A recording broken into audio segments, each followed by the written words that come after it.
SIMA UI tahun 2018 tentang termokimia. Sebanyak 6,1 gram asam benzoat dengan MR 122 ditempatkan dalam kalorimeter dan bereaksi sempurna dengan oksigen. Setelah reaksi berlangsung, terjadi peningkatan temperatur kalorimeter sebesar 1,8 derajat Celcius. Jika kapasitas kalorimeter pada volume tertentu adalah 90 Joule per derajat Celcius, maka kalor pembakaran asam benzoat dalam satuan Joule per mol adalah. Nah, untuk menjawab soal ini kita harus tahu dulu ya gimana cara menghitung kalor dalam suatu kalorimeter ya. Nah, untuk menghitung kalor sendiri itu adalah Q sama dengan MC delta T plus C besar delta T ya. Nah, MC delta T itu adalah kalor yang diserap air ya. Sedangkan C delta T ini merupakan kalor dari kalorimeter ya. Jadi untuk M di sini adalah massa air, C ini adalah kalor jenis air, delta T itu adalah perubahan suhunya ya.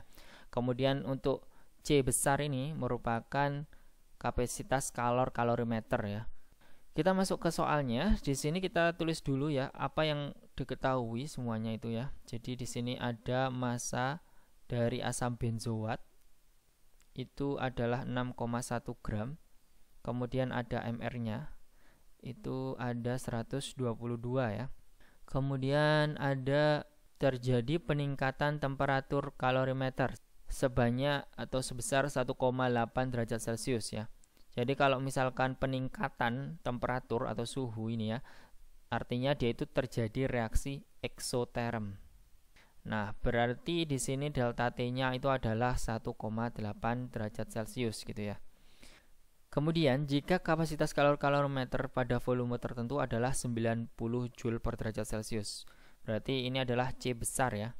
Itu adalah 90 Joule per derajat Celcius. Maka yang ditanyakan adalah kalor dalam satuan Joule per mol ya.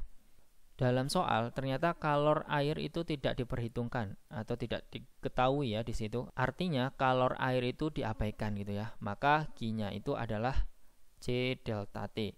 Sehingga kita bisa langsung masukkan aja.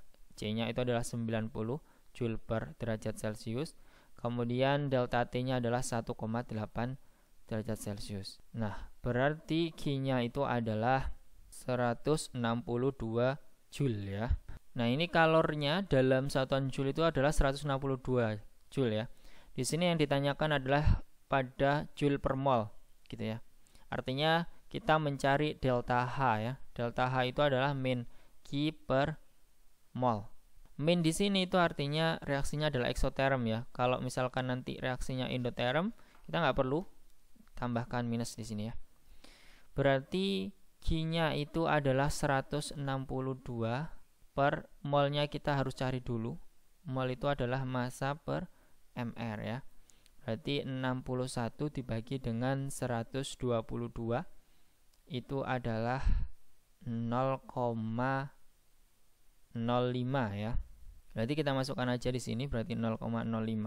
Maka min 162 dibagi dengan 0,05 adalah minus 3240 Joule ya per mol di sini. Ingat ya, di sini 162 Joule ya, terus kemudian ini adalah mol gitu ya. Maka satuannya adalah Joule per mol. Jawaban yang paling tepat itu adalah yang E ya. Oke, apabila ada yang ingin didiskusikan silahkan tinggalkan di kolom komentar, dan apabila kalian menyukai video ini mohon di like dan jangan lupa di subscribe. Terima kasih, sampai jumpa.